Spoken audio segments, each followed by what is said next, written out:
Today we're going to test this product I got off of AliExpress, I think.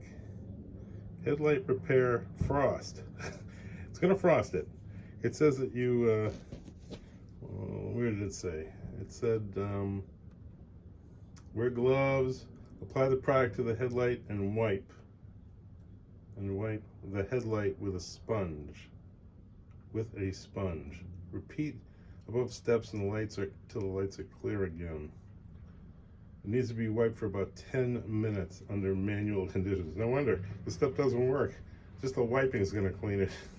Well, let's try it. Okay, this is the after effect. I don't know if you can see anything. I'm going to do the other side and I'll do still pictures. Okay. Say, sure is digging in. You can hear it all squeaky and everything. So it's definitely doing something. Maybe my headlights weren't that bad. Alright, I'll show you the end picture and we'll call it a day.